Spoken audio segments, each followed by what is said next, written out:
A frente atlântica do concelho de Almada é conhecida pelas suas águas oceânicas límpidas, por belas praias de areia fina e branca e pelo seu aprazível meio envolvente. Os extensos pinhais da Mata dos Medos terminam na arriba fóssil da costa da Caparica. Aí começa o fogoso Atlântico pleno de vida e de segredos bem guardados desde tempos imemoriais.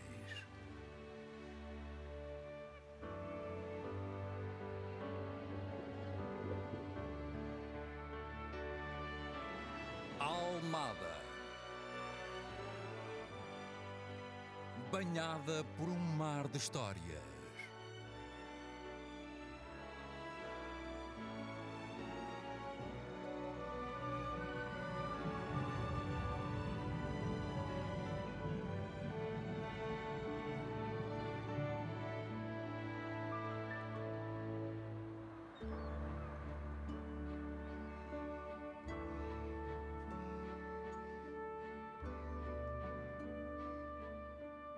Com a cidade ao longe, os golfinhos roazes nadam próximo da costa em busca de pequenos peixes, chocos e lulas que são abundantes no fundo arenoso da costa da Caparica.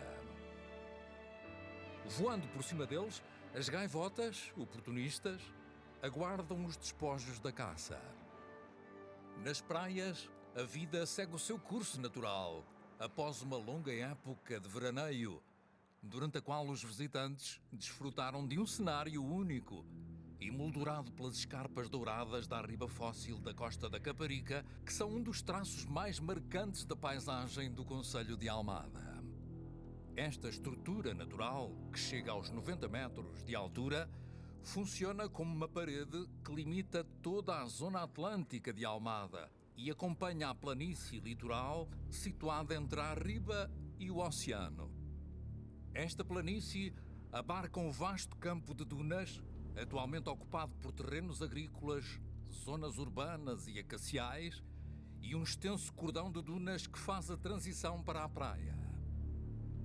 A aparente tranquilidade da paisagem atual não deixa adivinhar o longo passado conturbado, a partir do qual toda a região se formou e que remonta a vários milhões de anos, numa época em que Almada estava coberta por um enorme golfo marinho que há 15 milhões de anos chegou a zonas tão afastadas como o Ribatejo.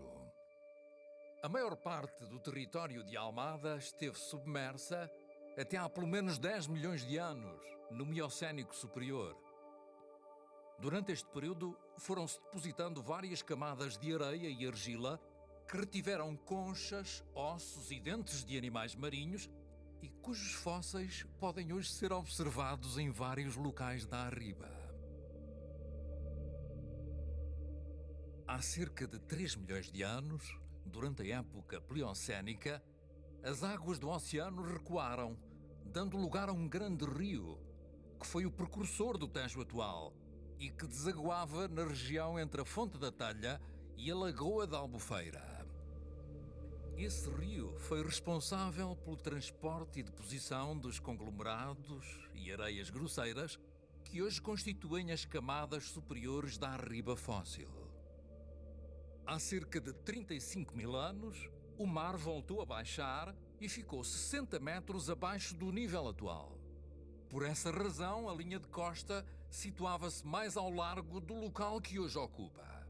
Desde então, o mar voltou a subir, escavando as rochas anteriormente depositadas e formando uma arriba que há cerca de 250 anos ainda estava sujeita à ação direta das ondas e marés. De acordo com mapas de meados do século XVIII, a faixa costeira onde hoje se encontra a costa da Caparica ainda estava submersa nessa altura.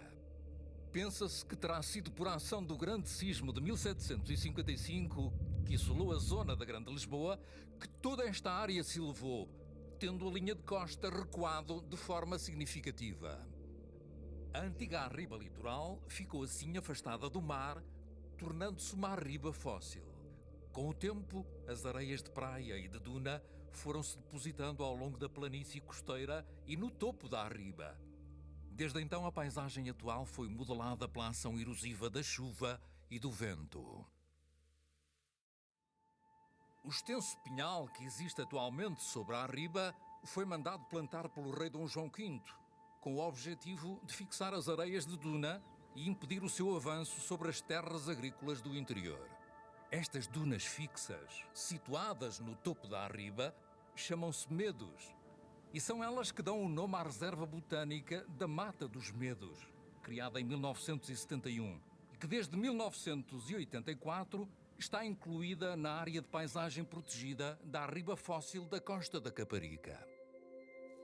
A Mata dos Medos apresenta uma grande diversidade de espécies e habitats de elevada importância e valor ecológico, como pinhais litorais, matos de aromáticas e camarinhais.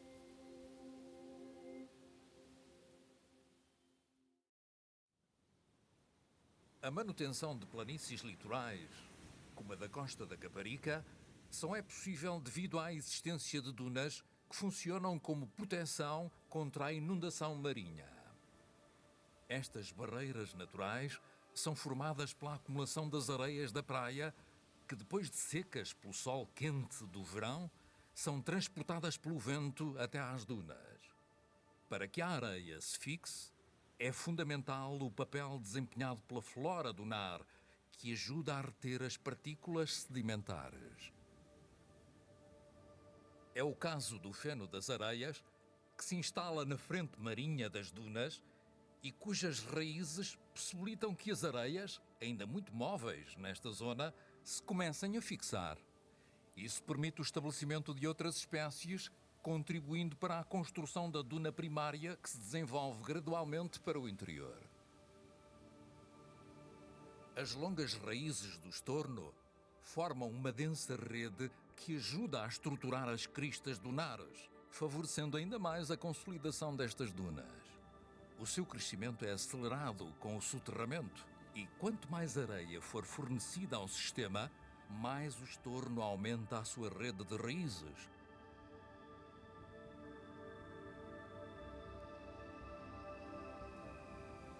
A par das espécies estruturantes, como o feno das areias e o estorno, ocorrem outras plantas resistentes à salsugem e ventos marinhos, capazes de sobreviver na frente dunar virada para o mar, como é o caso do cardo rolador, do narciso das areias e do goivinho das praias. A flora dunar alberga inúmeras espécies de pequenos animais.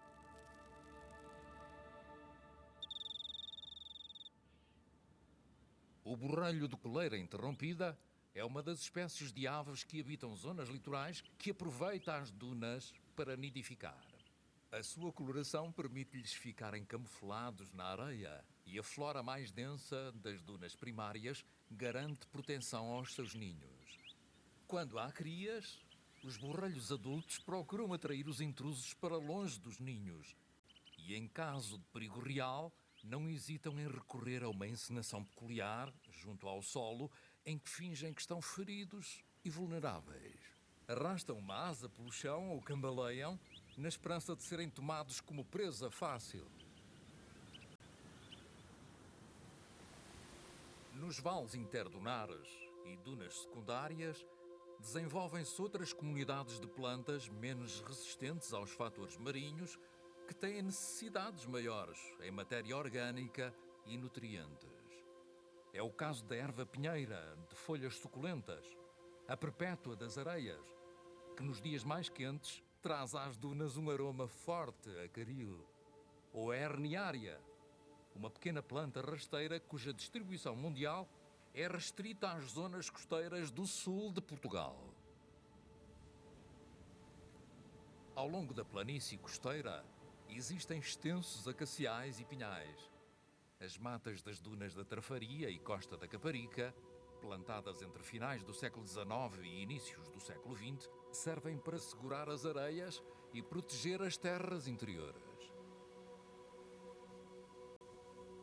Em meados do século XX, as ações de fixação das areias litorais foram estendidas para sul da Costa da Caparica até ao limite da Fonte da Telha. As características competitivas das acácias fizeram com que, ao longo dos anos, os acaciais se tivessem tornado muito densos e com baixa diversidade de outras espécies.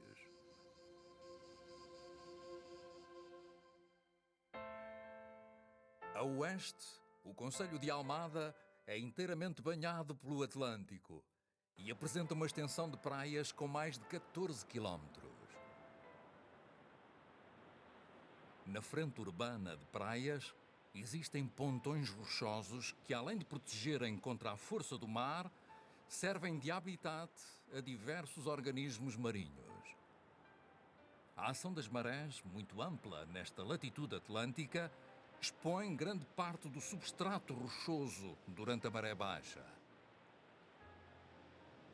É nesta zona intermareal que se formam as chamadas poças de maré, onde habitam vários organismos adaptados a viver em períodos alternados de imersão e de exposição ao ar. Estes seres enfrentam diariamente a agitação da água, as variações de temperatura e salinidade, bem como os efeitos do vento e da água doce proveniente da chuva e do estuário do Tejo. Durante a maré alta, as algas e muitos organismos filtradores recolhem da água os nutrientes de que necessitam para viver. Alguns invertebrados, como os mexilhões, as lapas e as cracas, são muito comuns nas poças de maré.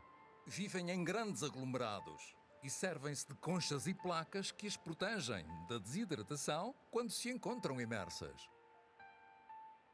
As algas cobrem as áreas mais próximas da água, minimizando deste modo os efeitos da exposição ao ar. Este tapete verde e escorregadio é perfeito para alguns caranguejos que se deslocam por aqui à procura de alimento. Os tubos de areia justapostos, que formam pequenos recifes, são construídos pelas sabelárias, pequenas minhocas com cerca de 4 centímetros, e constituem habitats para outras espécies de invertebrados.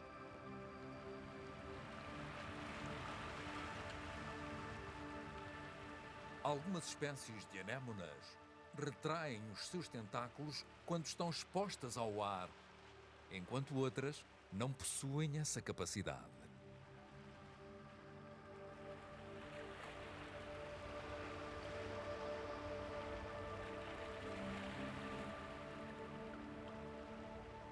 A proteção oferecida pelas rochas e a ação das ondas fazem com que esta área seja relativamente protegida dos predadores marinhos, razão pela qual proliferam aqui caranguejos, alevins e juvenis de diferentes espécies e comunidades de camarões como os palemon, que se encontram na interface do meio estuarino com a zona costeira marinha.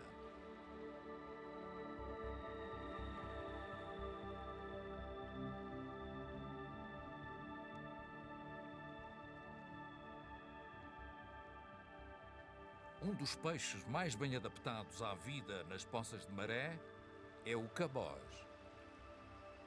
É comum vê-los nos fundos arenosos de algumas poças, ou então abrigados nas cavidades das rochas.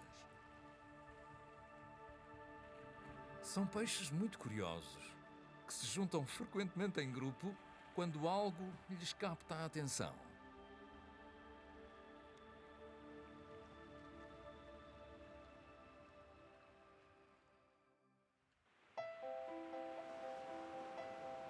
Embora ofereçam proteção contra os predadores marinhos, as poças de maré estão expostas ao ataque das aves costeiras. Algumas, como as rolas do mar, são especialistas em tirar o melhor partido deste tipo de ambiente e procuram minuciosamente entre as rochas os pequenos invertebrados que fazem parte da sua dieta. A maré vazia atrai outras aves, como os pilorritos da areia, que se movem rapidamente pelas praias, para trás e para diante ao sabor das ondas, recolhendo alimento.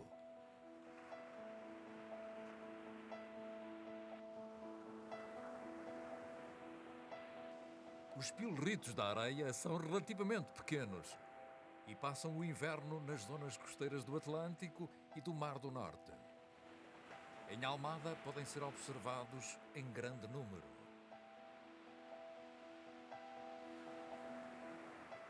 Os que chegam à costa portuguesa são oriundos da Sibéria, da Groenlândia e do norte do Canadá, onde vivem durante o verão ártico.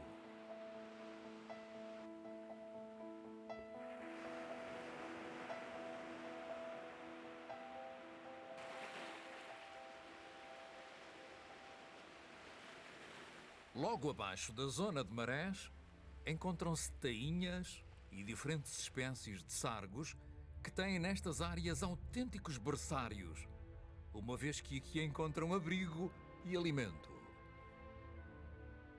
Mais ao largo, no fundo do mar, as espécies residentes enfrentam os desafios comuns a todos os seres vivos: atingir o estado adulto e deixar descendentes.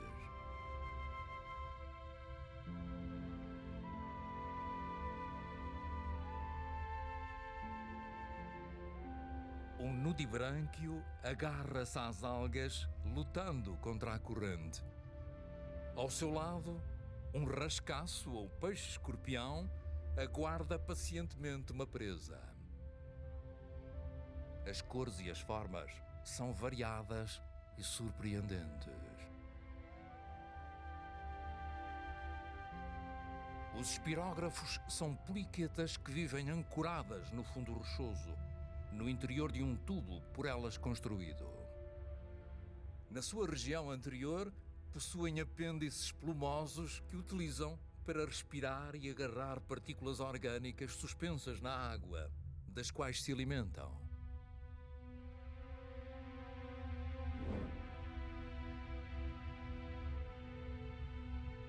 Os polvos, muitos deles juvenis, procuram abrigo em fendas e cavidades das rochas. São animais extremamente inteligentes e que dominam a arte do disfarce. Ao pressentir o perigo, procuram adotar as cores e texturas do local onde se encontram, numa tentativa de passarem despercebidos aos predadores. O fundo arenoso não parece ser boa ideia. Uma fenda na rocha vem mesmo a calhar. O problema é que já está ocupada e o dono depressa reivindica o seu espaço.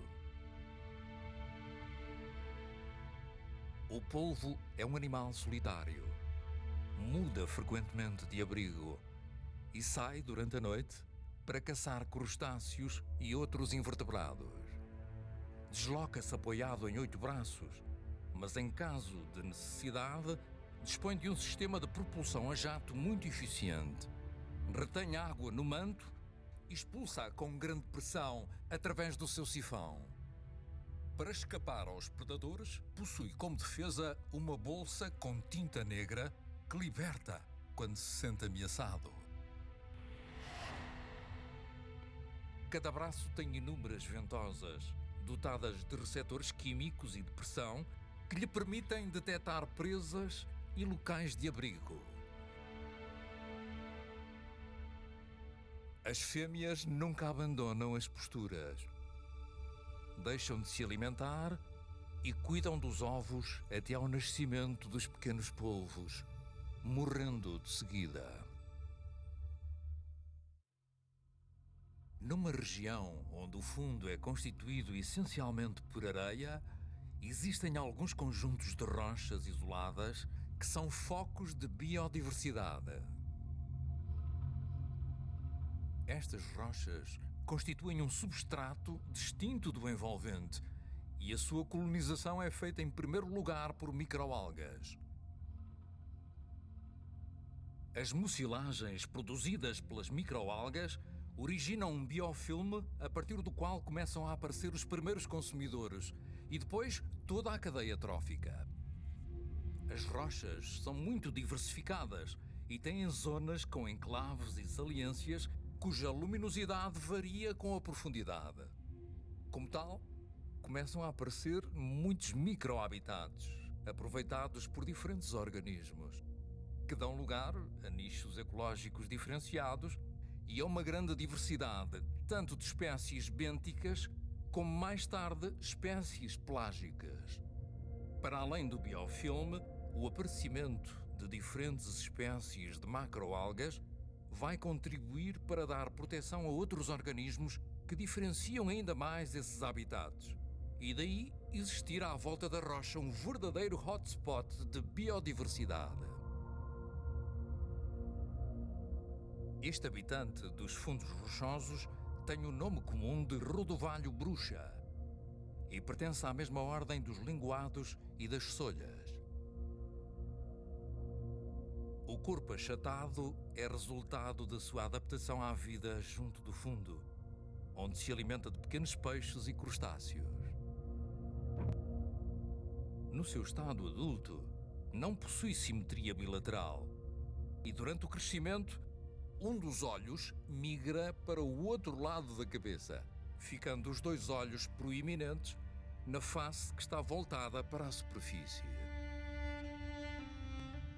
Apesar de se confundir com o fundo, procura abrigo em cavidades das rochas e acaba por invadir o domínio de uma pequena garopa. Ao manter-se imóvel, a bruxa passa despercebida e a garopa prossegue a sua caça aos alevins. O fundo rochoso está coberto de anêmonas e de corais, das mais diversas formas e cores. Uma colónia de corais alcionários tem os pólipos dispersos por toda a sua superfície e alimenta-se de partículas de plâncton em suspensão.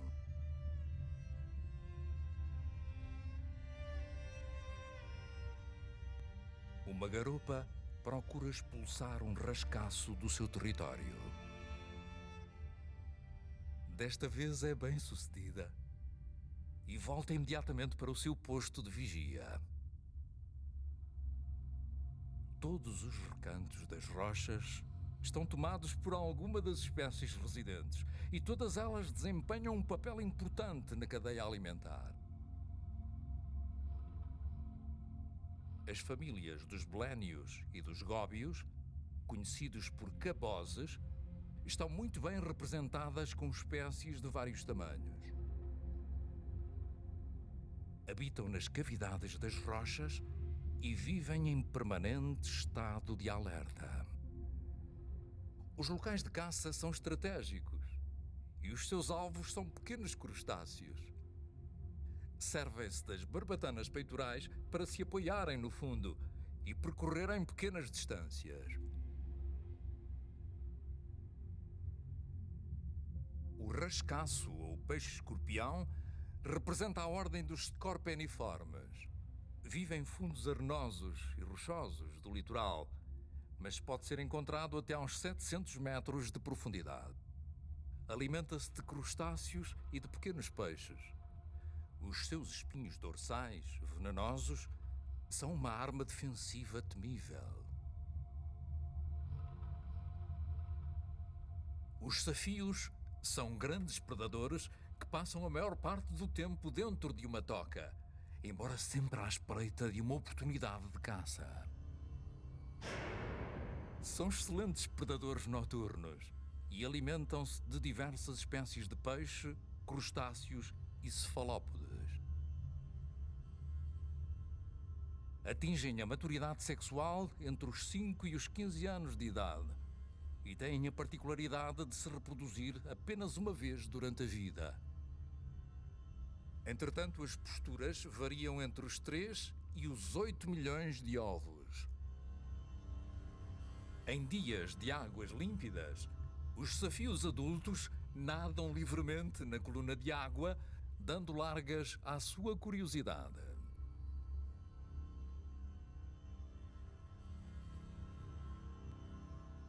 Na primavera, com mais nutrientes, dias maiores e temperaturas mais altas, as águas ficam mais ricas e a escassez que marcou o final do inverno dará lugar às novas gerações de organismos que irão colonizar toda a região, desde a coluna de água até aos fundos arenosos e aos maciços rochosos.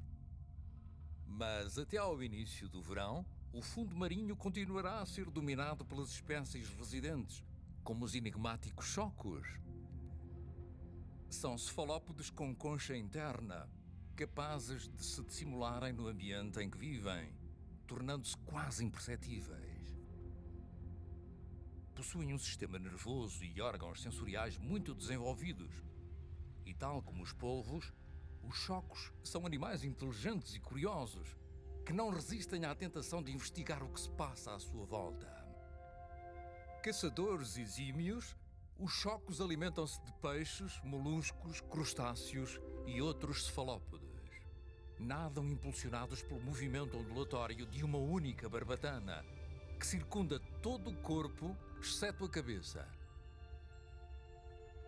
Em caso de necessidade, contraem a sua forte musculatura e injetam água à grande pressão através do sifão que têm junto à prega do manto. Na altura da reprodução, os machos exibem um característico padrão em zebra. Após a fecundação, as fêmeas fixam os ovos sobre algas e gorgónias, ou então diretamente no substrato, formando pequenos cachos.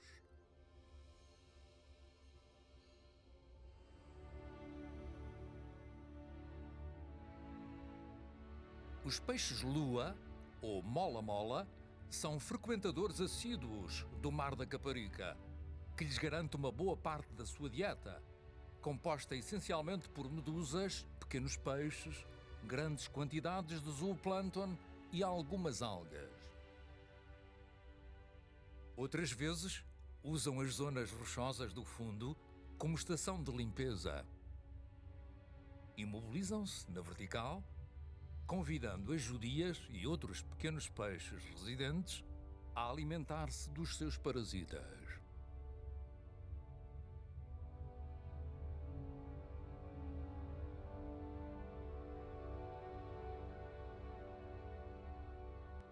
Os efeitos do afloramento costeiro já se fazem sentir.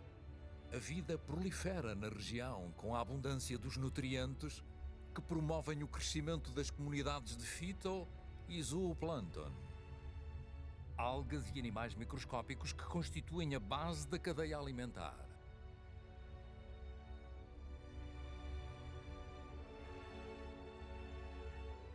As cores estão mais vivas do que nunca e a abundância de seres vivos aumenta de dia para dia.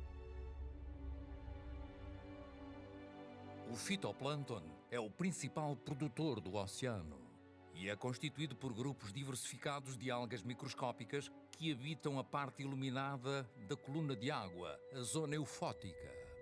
A par da luz, os elementos necessários para a vida e crescimento do fitoplâncton são os nutrientes e a turbulência das águas. Os nutrientes provêm essencialmente dos rios que afluem à costa e das camadas profundas dos oceanos. Na primavera, há um pico de crescimento do fitoplâncton. Os nutrientes encontram-se na zona eufótica da coluna de água e a sua mistura dá-se em condições de temperatura e luminosidade ideais para as células crescerem. O elemento turbulência é essencial para renovar a água em nutrientes, tornando-a mais rica. Um exemplo conhecido dessa ocorrência é o afloramento costeiro. Este fenómeno sazonal é muito importante na costa portuguesa e acontece por efeito do vento nor-noroeste a partir da primavera e durante o verão. Ao largo da costa da Caparica, este fenómeno reveste-se de especial importância, porque existem canhões submarinos que trazem os nutrientes do fundo do oceano para a superfície, e isso tem reflexos em toda a cadeia alimentar marinha da região. Este impacto é sentido também na pesca, que é um dos pilares da economia local da costa da Caparica, Fonte da Telha e Trafaria, uma vez que a riqueza destas águas alimenta esta atividade secular. Apesar de a abundância de peixe não ser a mesma de outros tempos, é ainda a base de sustento de muitas famílias, quase todas descendentes de pescadores da região. Os métodos de pesca tradicional não são intensivos e e as capturas variam em função da altura do ano.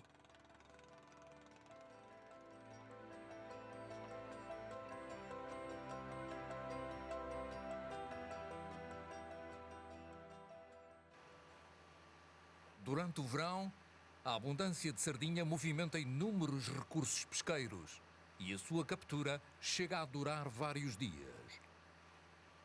Para além dos pescadores locais, a riqueza das águas da Caparica atrai embarcações de outras zonas que aqui procuram efetuar uma boa faina. A equipa de uma traineira prepara-se para a recolha das redes de cerco, fechadas pela embarcação de apoio. Cada membro da tripulação sabe exatamente qual é a sua função. Com a rede junto à traineira, procede-se à recolha da sardinha, que é de imediato colocada nos contentores e transportada para a terra.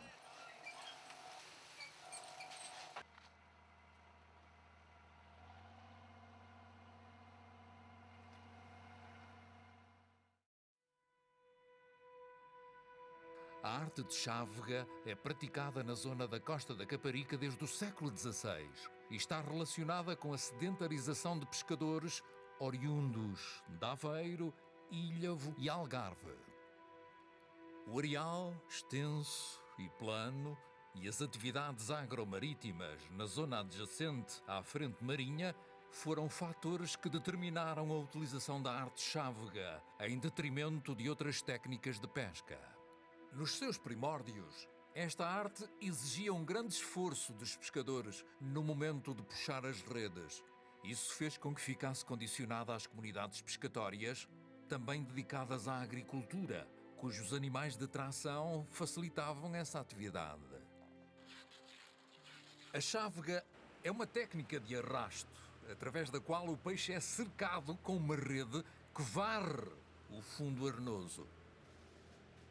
Numa primeira fase, a rede é largada por uma embarcação, a chata, que sai da praia em direção ao largo e faz um percurso envolvente durante o qual liberta a rede no mar, a chamada calagem da rede.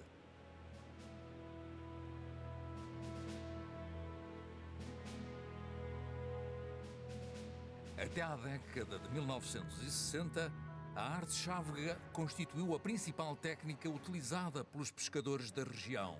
Mas atualmente, o esforço de pesca da chávega é muito variável e depende da época do ano, das condições meteorológicas, das marés e do rendimento da atividade. O número de lanços efetuados por embarcação em cada dia de faina é variável e a pesca é dirigida sobretudo ao peixe miúdo, como a sardinha e o carapau, mas ocasionalmente são capturadas cavalas e espécies de elevado interesse comercial, como as corvinas, robalos, sargos, chocos e lulas. Quando a embarcação regressa, o segundo cabo de alagem é entregue às equipas que procedem à recolha sincronizada dos dois cabos. A rede é arrastada até à praia e, durante o seu percurso, aprisiona os peixes que se encontram na área envolvida.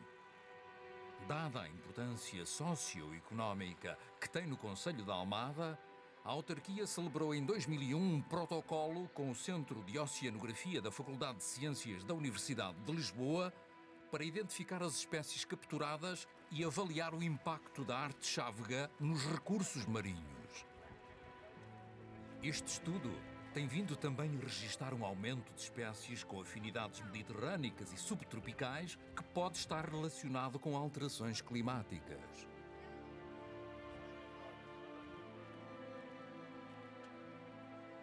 Após a seleção, manda a tradição que o peixe seja lavado na água do mar antes de seguir para a lota.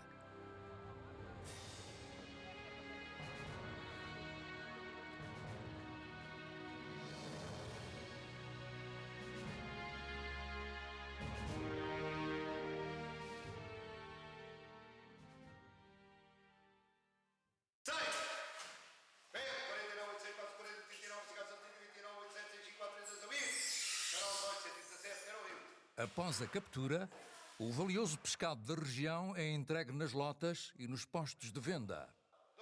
Na Fonte da Telha ainda se efetua o leilão cantado, seguindo uma tradição antiga.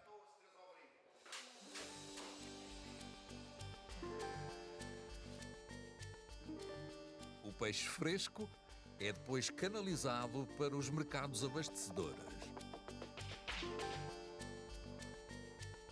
O mercado abastecedor da região de Lisboa recebe diariamente várias toneladas de peixe de diversas proveniências, sendo o pescado nacional o mais valorizado. Durante a madrugada, os comerciantes selecionam o peixe fresco que irão exibir nas bancas na manhã seguinte. 6 caixas? Vai tudo. A praça, como sai dizer-se, é o local por excelência de exibição do produto ao consumidor final, muitas vezes apenas algumas horas depois de ter sido pescado.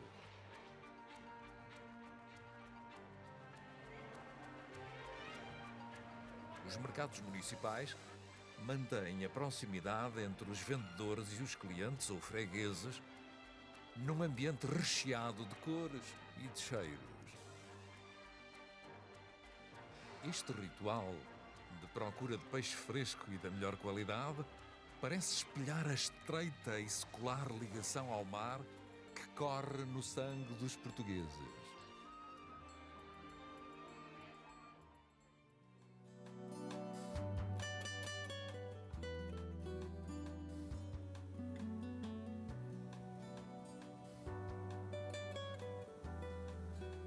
O verão na região de Almada é uma época de excelência que se presta a inúmeras atividades e desportos, tanto em terra como no mar.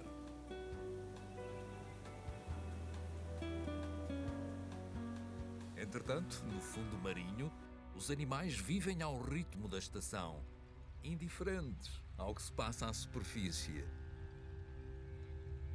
O Zeus faber é mais vulgarmente conhecido por peixe-galo, devido à forma de crista criada pelos espinhos dorsais e respectivas membranas com longos filamentos. Uma larga pinta negra, rodeada por um anel amarelo de ambos os lados do corpo, serve para confundir os predadores que a tomam como sendo o olho de um animal maior. O seu corpo muito comprimido permite-lhe aproximar-se das presas sem ser detectado.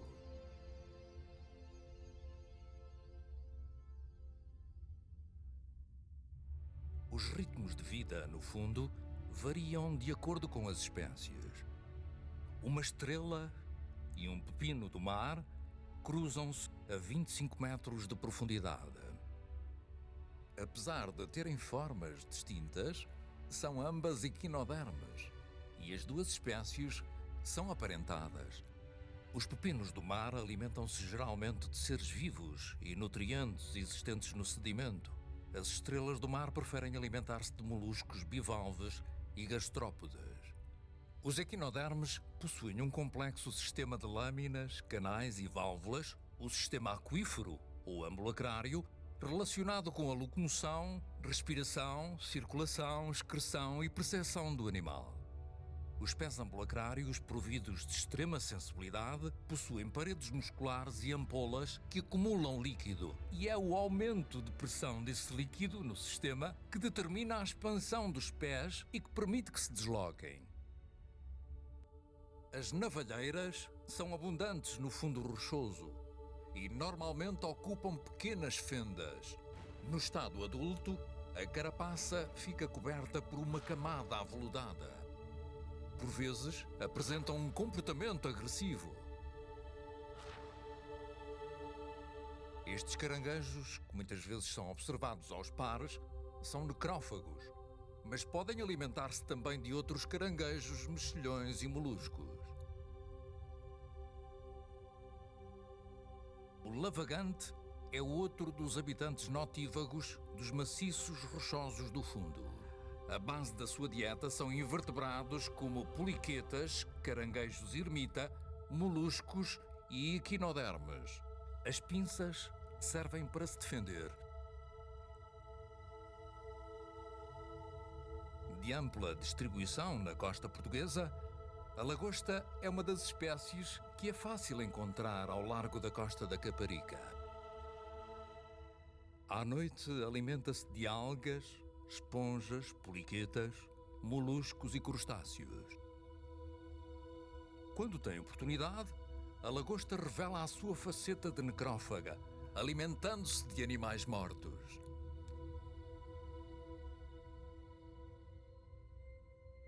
As lulas são animais extraordinários.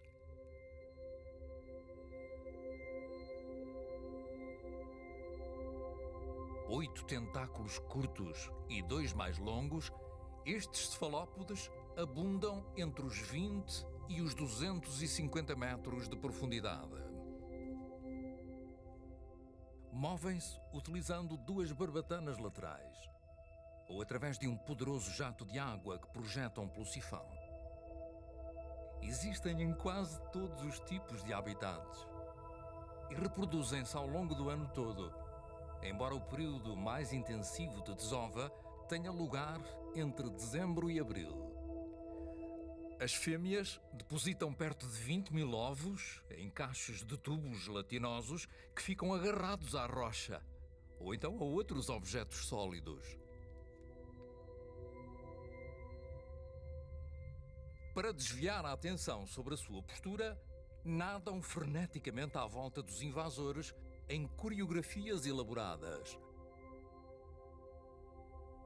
Vorazes predadoras de peixes e crustáceos, as lulas também praticam canibalismo.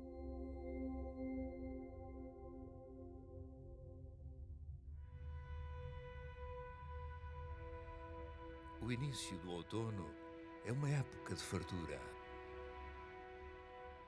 As águas estão límpidas e toda a região costeira de Almada vibra com um manancial de vida marinha. Os sargos veado são alguns dos visitantes que irão passar aqui os próximos meses, tirando partido de toda esta abundância.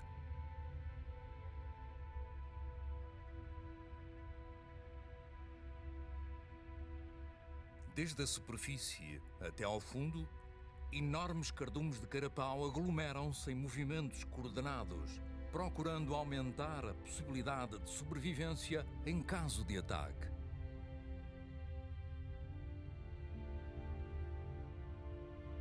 Os grandes cardumes de corvinas que abandonam o estuário percorrem a região no seu caminho para o mar aberto, aproveitando a abundância de alimento.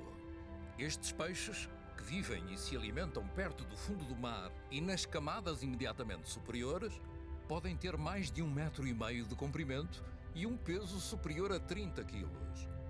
Nadam entre os 15 e os 300 metros de profundidade e perseguem cardumes de peixe miúdo, como sardinhas, carapaus, tainhas e pequenos crustáceos nadadores. As corvinas gostam de zonas costeiras abrigadas e durante o verão concentram-se junto à costa para desovar. Fora deste período, é frequente os juvenis entrarem em estuários e lagoas costeiras. Também se aproximam ou afastam das regiões costeiras em função da temperatura da água. Esta espécie, de latitudes subtropicais, é hoje em dia mais abundante nestas águas, o que pode estar relacionado com o aumento da temperatura média do mar. As douradas preparam-se para a reprodução em águas mais profundas. Estes peixes, que podem atingir tamanhos consideráveis, são relativamente sedentários e habitam as zonas costeiras de fundos arenosos e mistos de algas e rochas. E é neste ambiente que procuram o seu alimento favorito: bivalves, como o mexilhão e o lingueirão, e crustáceos, como os camarões. As zonas costeiras são consideradas das mais importantes do ponto de vista ecológico e económico, devido ao papel crucial que desempenham no funcionamento dos ecossistemas do planeta e aos vastos recursos marinhos que proporcionam ao homem.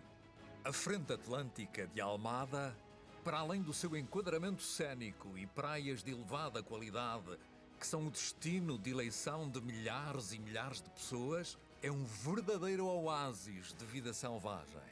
É um local com uma enorme riqueza natural de fauna, flora e habitats terrestres e marinhos, e representa o que a região tem de mais rico: uma fonte de vida marinha que se renova ano após ano e que deve ser bem cuidada por todos para garantir a sua sustentabilidade a longo prazo.